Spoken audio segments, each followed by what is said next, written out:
Innal hamdalillah nahmaduhu wa nasta'inuhu wa nastaghfiruh wa na'udzubillahi min syururi anfusina wa min sayyiati a'malina may yahdihillahu fala mudhillalah wa may yudlil fala hadiyalah. Asyhadu an la ilaha illallah wahdahu la syarikalah wa asyhadu anna Muhammadan abduhu wa rasuluhu allazi la nabiyya ba'da. Hadirin ikhwatu iman, alhamdulillah, puji syukur kepada Allah karena sampai saat ini kita masih diberikan kesehatan dan juga kesempatan oleh Allah untuk tholabul ilmi, walaupun dalam bentuk media yang lain, karena sudah sekian lama kita tidak bisa berkumpul bersama bertatap muka ya, tapi tidak menghalangi kita untuk tetap tholabul ilmi, mencari ilmu, apalagi dalam situasi dan kondisi yang sedang sekarang kita alami. Tentunya keimanan kita perlu dicas ya, perlu dicharger agar kita tegar menghadapi ujian yang sedang diberikan oleh Allah kepada kita semua. Banyak orang yang ketakutan, banyak orang yang hidup dalam kekhawatiran ketika situasi kondisi yang sedang kita alami. Maka kita sebagai orang-orang yang senantiasa tholabul ilmi, kita harus belajar mempraktekkan ilmu yang telah kita terima, yang telah kita pelajari. Di antaranya, agar kita bisa tegar, kuat menghadapi ujian ini, kita harus belajar meyakinkan dalam diri kita. Pertama, dalam surat Al-Hadid ayat ke-22 Allah berfirman, A'udzubillahi minasyaitonirrajim, ma asoba min musibatin fil ardi wala fi anfusikum illa fi kitabim min qabli an nabra'aha. Inna zalika 'alallahi yasir. Tiada suatu bencana pun yang menimpa di bumi ini, dan tidak pula pada dirimu sendiri, melainkan telah tertulis di dalam kitab di Lauhul Mahfuz sebelum Allah menciptakannya. Sesungguhnya yang demikian itu adalah mudah bagi Allah. Jadi apa yang sekarang ini kita alami, kita jalani, hakikatnya ini semua sudah ditentukan oleh Allah sebelum Allah menciptakan langit dan bumi. Bahkan dalam sebuah hadis Rasulullah pernah bersabda, qaddarallahu maqadiro. Allah telah menetapkan kadar masing-masing, takdir masing-masing, bikhamsina qabla an yakhluqa as-samawati wal ar, sebelum Allah menciptakan langit dan bumi, bihomsina alfasanatin 50.000 tahun. Jadi 50.000 tahun sebelum Allah menciptakan langit dan bumi, ketetapan ini, takdir ini sudah ditetapkan oleh Allah. Dan ketetapan ini tidak akan pernah mengalami perubahan, karena Nabi SAW telah menetapkan dalam sebuah sabdanya, rufi'atil aqlam wa jaffatis suhuf, kalam telah diangkat, lembaran-lembaran telah tertutup. Artinya kalam telah diangkat, kalam tidak akan digunakan untuk menulis kembali, merubah tulisan dan catatan yang ada dalam kitab tersebut. Dan lembaran-lembaran sudah tertutup, artinya lembaran-lembaran catatan takdir manusia dan alam semesta ini itu sudah tertutup, tidak akan terbuka, artinya tidak akan mengalami revisi, tidak akan mengalami perubahan. Maka dengan firman Allah, dengan sabda Nabi yang tadi, yakini dalam diri kita bahwasanya ini merupakan takdir yang telah ditetapkan oleh Allah jauh sebelum Allah menciptakan langit dan bumi. Yang kedua, kita harus belajar meyakinkan dalam diri kita bahwasanya apapun takdir yang ditetapkan oleh Allah, tidak ada yang jelek, tidak ada yang namanya takdir Allah yang tidak baik. Semua ketetapan Allah itu baik. tinggal bagaimana cara kita menghadapi ketetapan tersebut.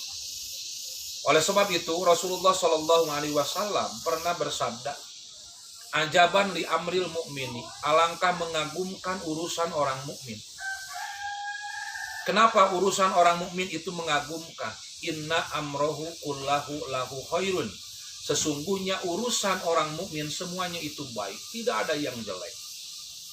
In asobat husarroun, jika menimpa kepada orang mukmin sesuatu yang menggembirakan, sesuatu yang menyenangkan, sesuatu yang sesuai dengan keinginan dan perasaan, maka orang mukmin akan menghadapi fasakaro, dia lalu akan bersyukur, fakana khairon lahu, dengan cara syukur itu kebaikan bagi dirinya. Wa in asobat hudoroun, dan jika menimpa kepada orang mukmin itu kemadorotan, kesulitan, kesusahan, sesuatu yang tidak sesuai dengan harapan dan keinginan, fasobaro, maka orang mukmin akan menghadapinya dengan sabar, fakana khairon lahu, maka dengan jalan sabar itu kebaikan bagi dirinya. Inilah diantara kunci agar kita bisa menghadapi kejadian yang sekarang kita alami, bahwa tidak akan ada ketetapan Allah yang jelek bagi kita. Semuanya insya Allah akan menjadi kebaikan, tergantung bagaimana caranya kita menghadapi kejadian tersebut. Seperti ketika terjadi penyakit mewabah. Dalam sebuah hadis, Aisyah pernah bertanya kepada Rasulullah, anit ta'uni, mengenai penyakit ta'un, mengenai penyakit yang mewabah. Fa'akhbaroha, lalu Nabi menghabarkan kepada Aisyah, annahu adaban yab'athuhullahu ala mayyasha, bahwasanya penyakit mewabah itu adalah azab yang diturunkan oleh Allah kepada siapapun yang Allah kehendaki. Kembali lagi kepada ayat tadi, bahwa siapapun yang Allah kehendaki itu sudah tertulis dan tercatat dalam kitab yang ada di Lauhul Mahfuz. Tapi bagi kita, ketika Allah menurunkan ta'un, penyakit yang mewabah, justru kata Nabi, faja'allahullahu ta'ala rahmatan lil mu'minin, maka Allah akan menjadikan penyakit ta'un ini sebagai rahmat, kasih sayang dari Allah kepada orang-orang yang mukmin. Cuma orang mukmin yang mana yang akan mendapatkan rahmat dari Allah ketika mereka menghadapi penyakit yang mewabah?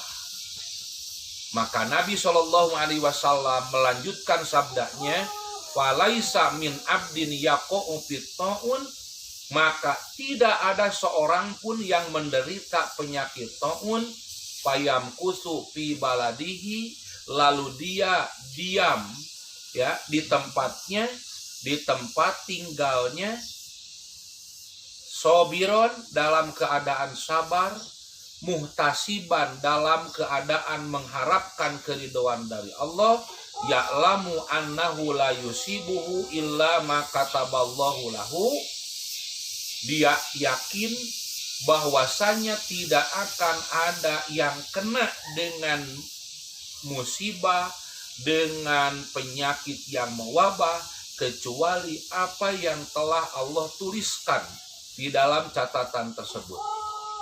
Maka kata Nabi, illa kana lahu mislu ajri syahid, melainkan dia akan mendapatkan pahala seperti orang-orang yang mati syahid. Dalam hadis ini Nabi menjelaskan pertama bahwa ta'un ini azab bagi orang-orang tertentu yang dikehendaki oleh Allah. Tapi bagi orang-orang mukmin justru akan menjadi azab, menjadi rahmat. Cuma yang harus kita perhatikan, mukmin yang mana yang akan mendapatkan rahmat dengan terjadinya penyakit yang mewabah ini. Maka Nabi merinci di sini, satu, orang-orang yang tetap diam di tempatnya, orang-orang yang tetap diam di negerinya.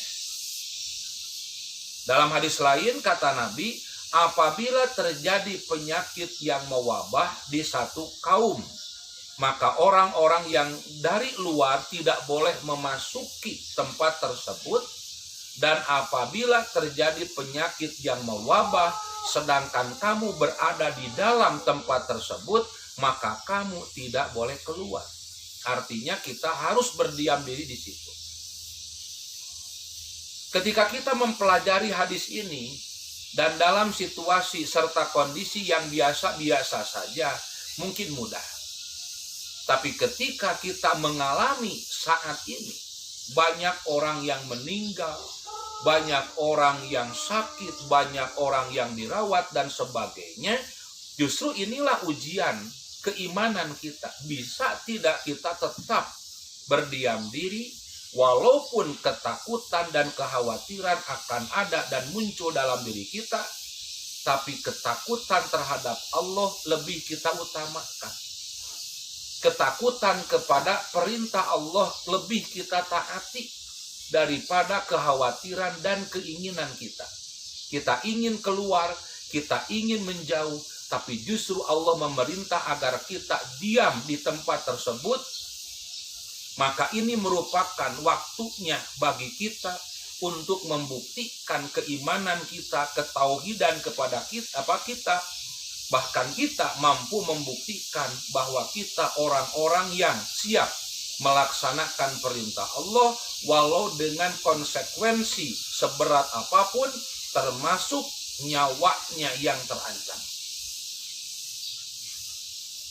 Oleh sebab itu, Allah Subhanahu wa Ta'ala berfirman dalam surat Al-Baqarah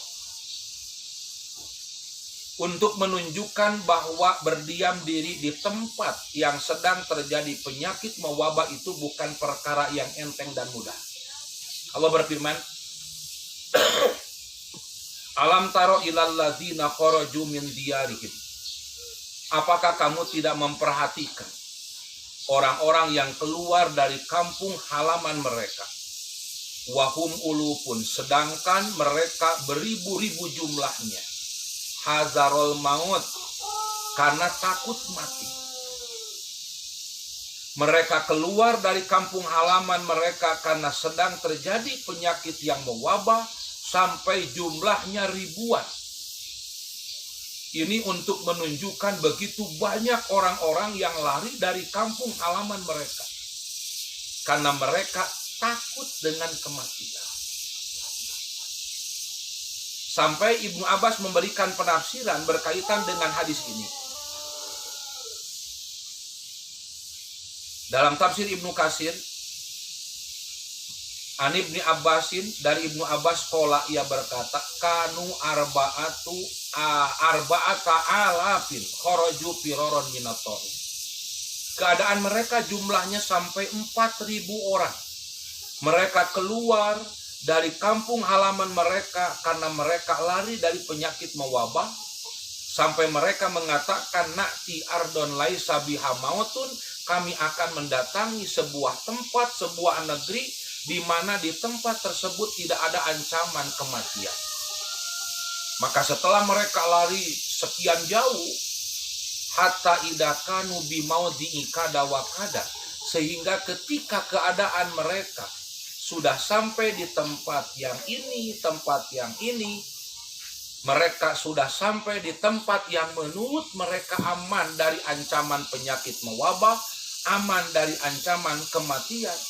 Tapi justru Allah berfirman, faqala lahumullahu, Allah berfirman berkata kepada mereka, mutu, matilah kalian. Orang berusaha lari dari penyakit mewabah karena takut mati.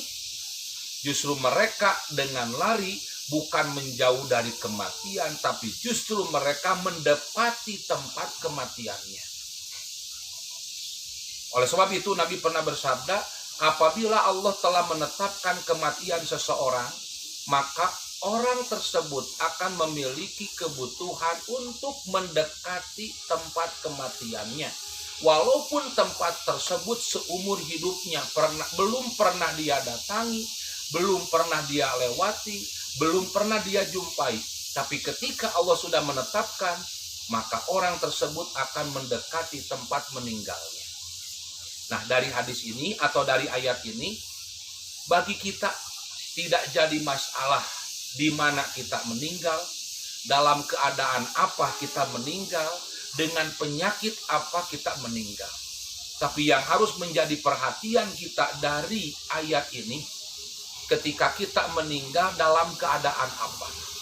Dalam keadaan taatkah ataukah justru kita dalam keadaan maksiat? Dalam melaksanakan perintah Allah kah? Atau justru kita mengingkari perintah Allah?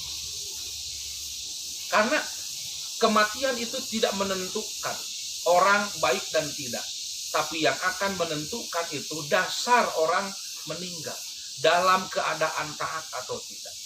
Sekalipun dalam ayat ini orang-orang meninggal dengan penyakit taun, tapi tidak menjadi penyebab bagi mereka mendapatkan rahmat dan surga dari Allah, karena mereka meninggal dalam keadaan maksiat, melanggar perintah Allah. Yang seharusnya berdiam diri di tempat tersebut, justru mereka lari, bahkan mereka meninggal, maka mereka meninggal dalam keadaan binasa. Maka bagi kita sebagai seorang mukmin yang memiliki tauhid dan keyakinan yang kuat, apapun situasi yang sekarang kita alami, yakinkan dalam diri bahwa kita wajib untuk melaksanakan perintah Allah dengan cara berdiam diri di tempat tersebut. Yang kedua, dalam keadaan sabar. Yang dimaksud dengan sabar, kita menahan diri, menahan keinginan kita lebih mengutamakan melaksanakan keinginan Allah, sambil kita berharap Allah menetapkan ketetapan yang terbaik, dan kita pun husnudon, berbaik sangka kepada Allah, bahwa inilah ketetapan yang ditetapkan oleh Allah yang terbaik bagi kita. Kalau kita sabar, insya Allah surga jaminannya bagi kita. Tapi kalau misalkan kita tidak sabar, sudah kita susah, sudah kita takut, kemudian tidak sabar, bahkan kita lari dari kenyataan, maka kebinasaan yang abadi, kesengsaraan yang akan kita alami kelak di akhirat itu tidak akan pernah terputus. Kemudian yang ketiga, dalam keadaan muhtasiban, mengharapkan keridhaan dari Allah. Kita berdiam diri bukan karena dilarang oleh pemerintah, kita berdiam diri bukan karena tidak punya ongkos dan biaya, tapi kita berdiam diri di tempat kita justru karena melaksanakan perintah Allah dan mengharapkan keridhaan Allah yang sedang diberikan kepada setiap hambanya. Dan yang keempat, kita pun harus memiliki keyakinan ya'lamu annahu la yusibuhu illa ma kataballahu lahu, bahwasanya musibah ini, penyakit wabah ini tidak akan mengenai kepada diri kita kecuali apa yang telah dituliskan, apa yang telah ditetapkan oleh Allah kepada kita. Sekalipun kita berdiam diri, kalau Allah tidak menetapkan kita terkena, maka kita insya Allah akan selamat. Sudah kita selamat, yang kedua kita akan mendapatkan pahala dalam bentuk syahid. Sebaliknya, jika kita lari, sudah meninggal, sudah terkena penyakit, kita pun akan mendapat laknat dari Allah. Berarti dari kasus dan kejadian yang sekarang ini kita alami, hakikatnya Allah sedang memilih dan memilah mana orang-orang yang betul-betul taat kepada perintah Allah, sekalipun mereka harus mengorbankan nyawanya, raganya, hartanya, keinginannya. Mereka yakin bahwa balasan dari Allah itu lebih baik. Mereka yakin wal akhiratu khairul laka minal ula. Mudah-mudahan apa yang saya sampaikan ini akan menjadi ilmu yang akan membuat diri kita menjadi orang-orang yang yakin, serta kita siap untuk menerima resiko apapun ketetapan yang telah ditetapkan oleh Allah, karena kita yakin bahwa tidak akan ada ketetapan yang jelek bagi kita selama kita melaksanakan perintah Allah dan Rasul-Nya. Mudah-mudahan apa yang saya sampaikan ini akan menjadi ilmu yang bisa kita terapkan, bisa kita buktikan saat ini kepada Allah, bahwa kita orang-orang yang layak mendapatkan kehormatan, kemuliaan di hadapan Allah kelak di akhirat. Aqulu qauli hadza wa astaghfirullaha li wa lakum. Rabbana atina fid dunya hasanah wa fil akhirati hasanah wa qina azabannar. Wassalamualaikum warahmatullahi wabarakatuh.